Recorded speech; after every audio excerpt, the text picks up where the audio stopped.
Bayangkan, seorang wanita cantik asal Jerman, kaya raya, tapi terjebak di kursi roda bertahun-tahun. Dokter terbaik sudah mencoba segalanya, namun hasilnya nihil. Hingga datang seorang TKI sederhana dari desa di Jawa Timur. Dengan tangan polos dan ramuan tradisional, ia melakukan sesuatu yang tak pernah dipercaya dunia medis. Lalu, keajaiban terjadi. Wanita lumpuh itu perlahan berdiri kembali. Tapi yang lebih mengejutkan bukan hanya kesembuhannya, melainkan hadiah luar biasa yang ia berikan. Hadiah yang membuat semua orang terperangah. Apa yang sebenarnya terjadi di balik kisah nyata ini? Bagaimana mungkin seorang TKI bisa mengubah nasib seorang wanita Jerman? Dan hadiah apa yang begitu dahsyat hingga membuat Sutarno meneteskan air mata? Ikuti kisah penuh air mata dan keajaiban ini sampai akhir, karena detik terakhirnya akan menggetarkan hati Anda. Saudara, kali ini Opini Gino menggambarkan atau mengisahkan tentang suatu peristiwa yang maha dahsyat di mana seorang tenaga kerja Indonesia yang hadir ke suatu tempat di luar negeri, dia berhasil memberikan salah satu keajaiban, dan keajaiban itulah yang membuahkan dirinya menjadi seorang yang menjadi populer hingga mendapatkan satu masukan dan rahmat yang maha dahsyat. Bagaimana kisahnya? Mari kita ikuti media ini hingga akhir agar tak gagal paham.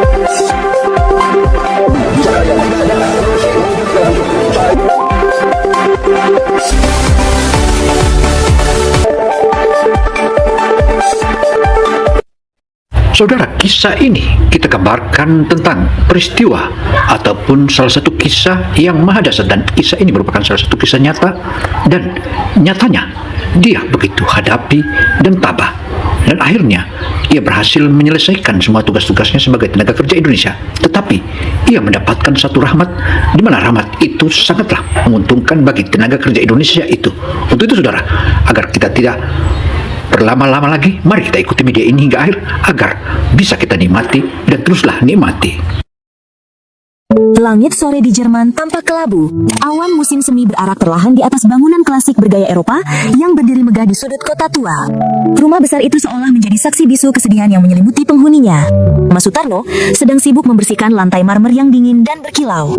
Sutarno datang ke negeri asing ini dengan satu tujuan: mencari nafkah untuk keluarganya di kampung halaman.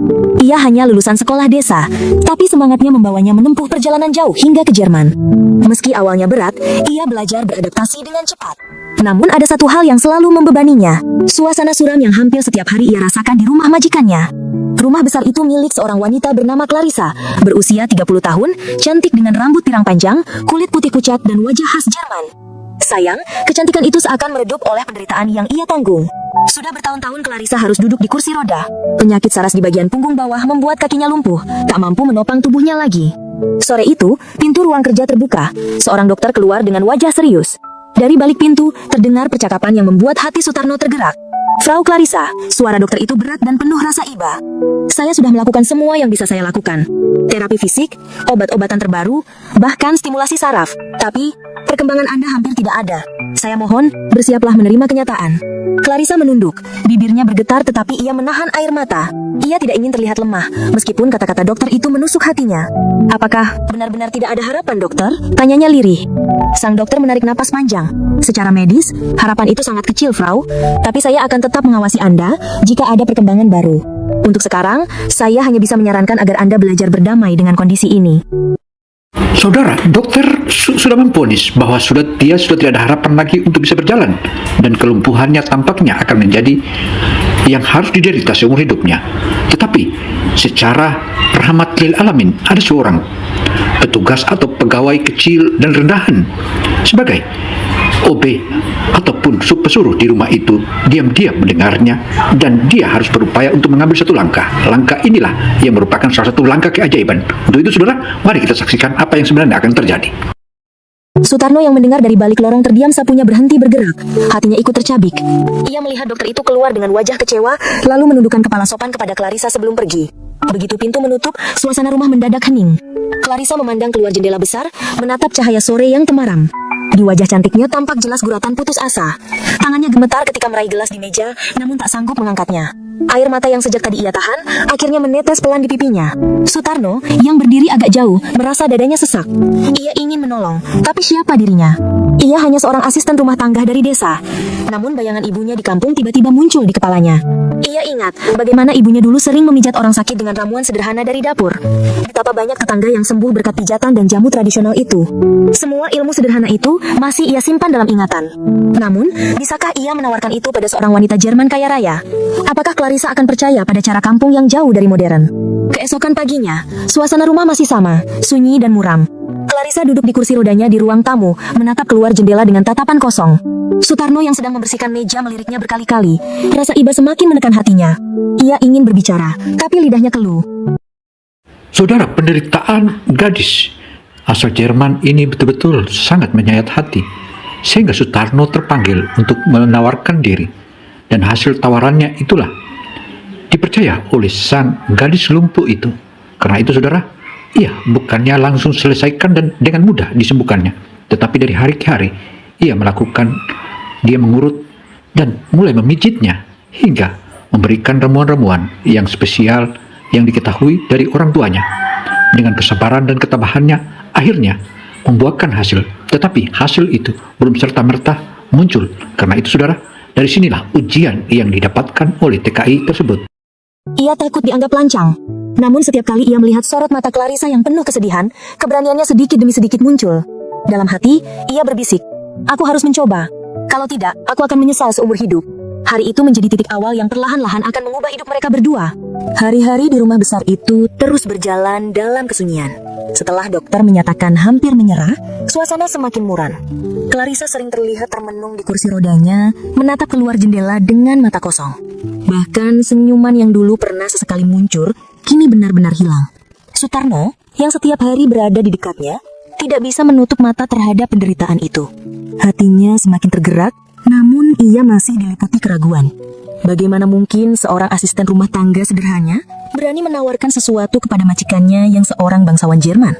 Pagi itu, ketika cahaya matahari menembus tirai tipis, Sutarno sedang merapikan bunga di vas kaca. Clarissa duduk di kursi roda, rambut pirangnya terurai, wajahnya sayu. Tiba-tiba, tanpa sadar, Sutarno memberanikan diri membuka suara. "Frau Clarissa?" Suaranya lirih, hampir bergetar. Clarissa menoleh pelan. "Ada apa, Sutarno?" Tanyanya dengan suara datar. Pemuda desa itu menelan ludah, lalu berkata hati-hati, "Maafkan saya kalau lancang. Saya tahu dokter sudah berusaha keras. Tapi, mungkin ada cara lain yang bisa dicoba. Cara sederhana dari kampung saya di Jawa." Alis Clarissa terangkat.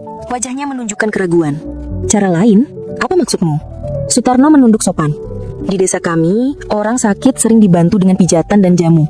Ibuku dulu sering memijat orang-orang, dan banyak yang sembuh dari kelumpuhan ringan atau sakit pinggang. Saya bisa melakukannya juga." Saudara, Sutarno karena merasa iba, ingin ia mencoba dan menerapkan ilmu yang pernah dipelajari dari orang tuanya. Pijatan dan meses ataupun mengurut itu adalah merupakan hal yang sudah biasa, dan bahkan dia sudah memperoleh ilmunya yang telah diajarkan oleh orang tuanya. Namun hal ini ia tidak berani mengatakan bahwa bisa, tetapi ia berjanji akan berupaya untuk menyembuhkan penyakit lumpuh sang gadis itu. Karena itu saudara, mari kita tonton terus karena tontonan ini makin seru. "Jika Anda berkenan, saya ingin mencoba memijat punggung bawah dan kaki Anda, lalu memberi jamu racikan sederhana."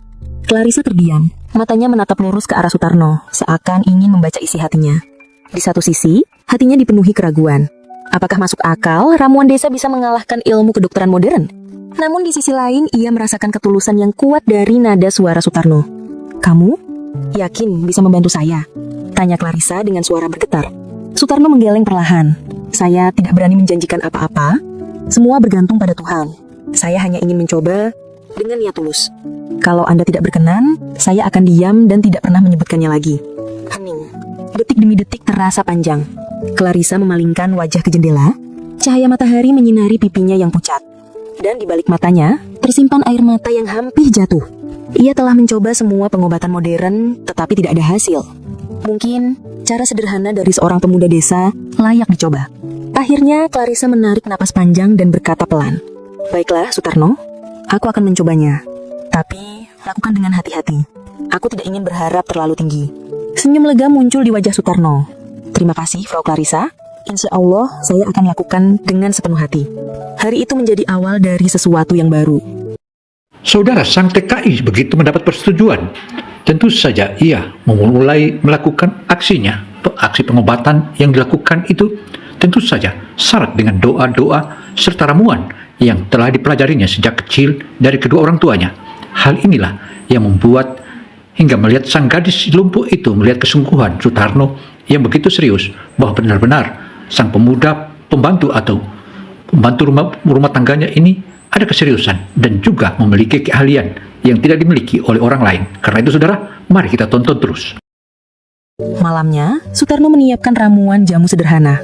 Ia pergi ke toko Asia di pusat kota, membeli jahe, kunyit, temulawak, serta madu. Ia meraciknya di dapur kecil dengan cara yang diajarkan ibunya dulu. Menumbuk, merebus, lalu menyaringnya hingga menjadi cairan kuning keemasan. Aromanya harum, hangat, dan menenangkan. Keesokan harinya, Clarissa sudah menunggu di ruang pribadinya.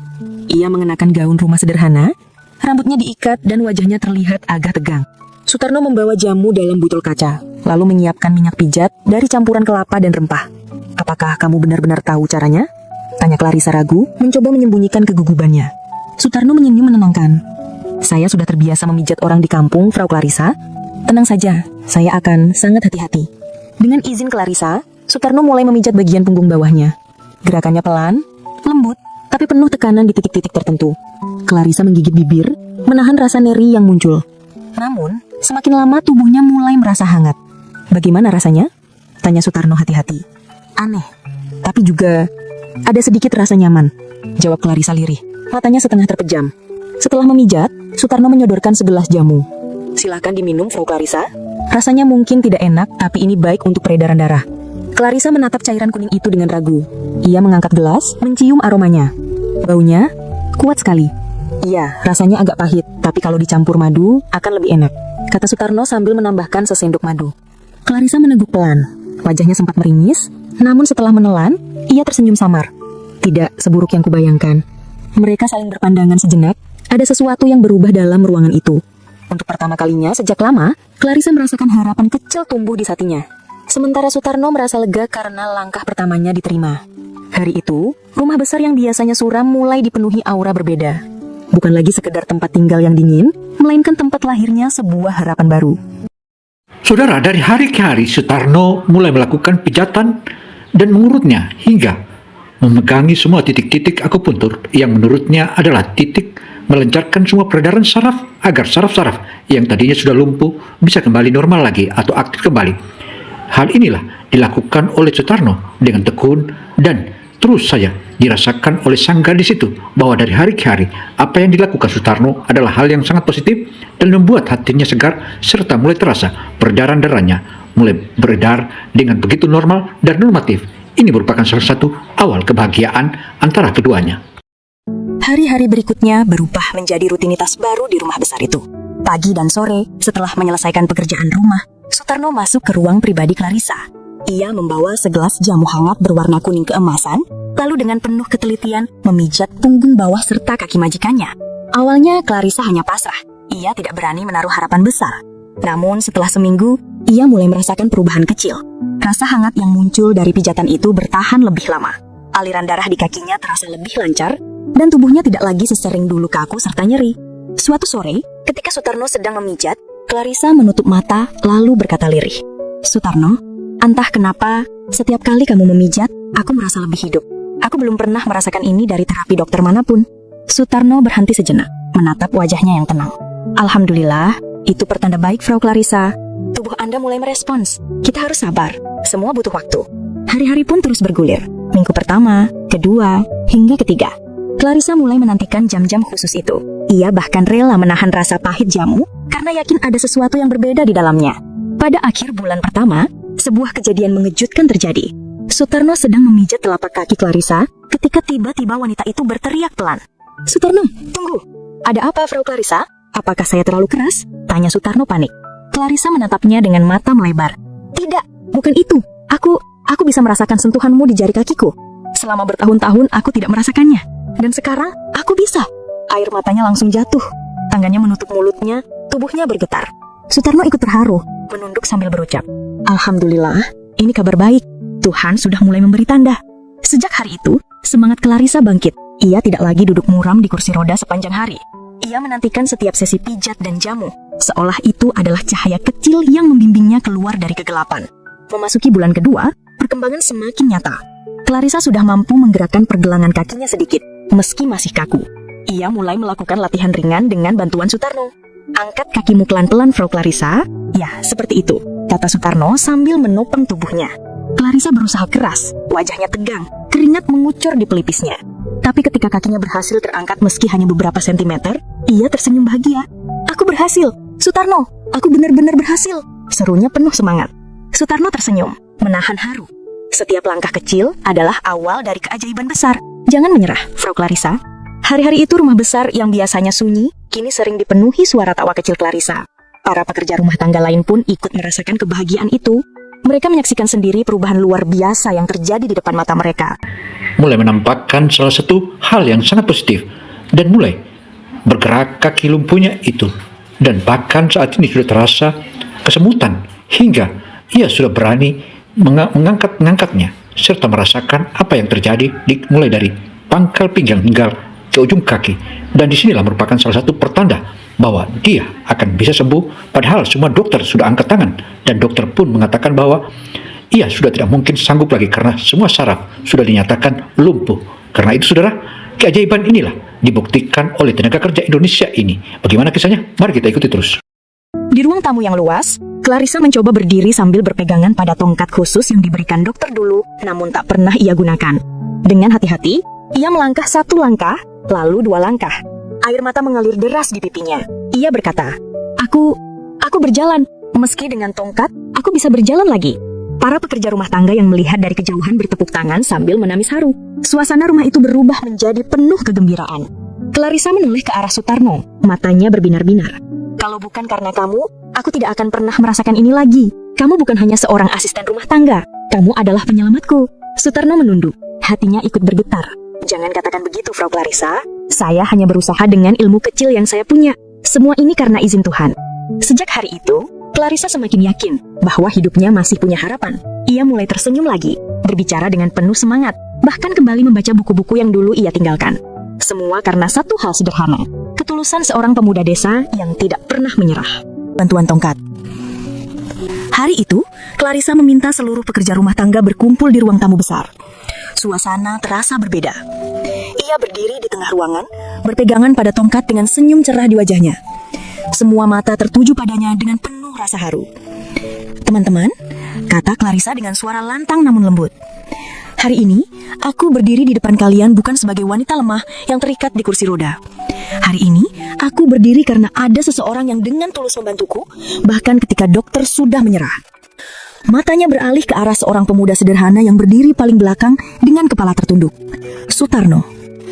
Clarissa melangkah pelan ke arahnya, lalu berkata dengan suara bergetar. Sutarno, kamu bukan hanya seorang asisten rumah tangga. Kamu adalah penyelamatku. Aku tidak akan pernah bisa membalas semua kebaikanmu. Sutarno menelan ludah, menunduk makin dalam. Frau Clarissa, saya hanya berusaha. Semua ini bukan karena saya, tapi karena Tuhan yang mengizinkan. Clarissa tersenyum hangat. Iya, mungkin benar, tapi Tuhan memilihmu sebagai jalan kesembuhanku. Dan untuk itu, aku ingin memberikan sesuatu sebagai tanda terima kasih.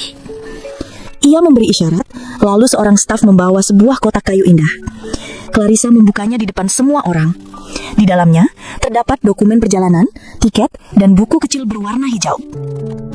Sutarno, aku tahu kamu seorang muslim yang taat. Aku ingin menghadiahkanmu perjalanan umroh ke Tanah Suci. Aku ingin kamu bisa berdoa langsung di sana, di tempat yang paling kamu rindukan. Seketika ruangan hening. Sutarno terperangah, matanya membelalak, lalu perlahan berkaca-kaca. Tangannya gemetar, tidak percaya dengan apa yang ia lihat. Ya Allah, apakah ini benar, Frau Clarissa?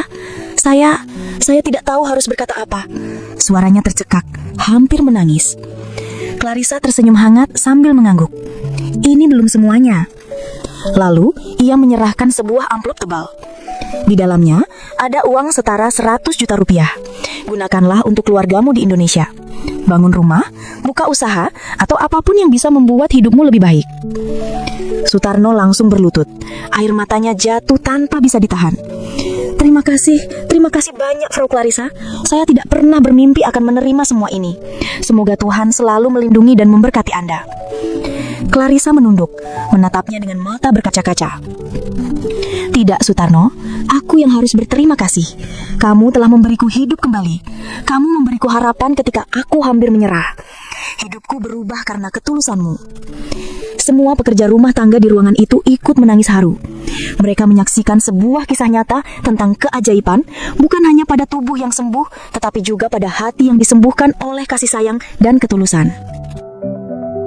Beberapa minggu kemudian, hari keberangkatan Sutarno tiba.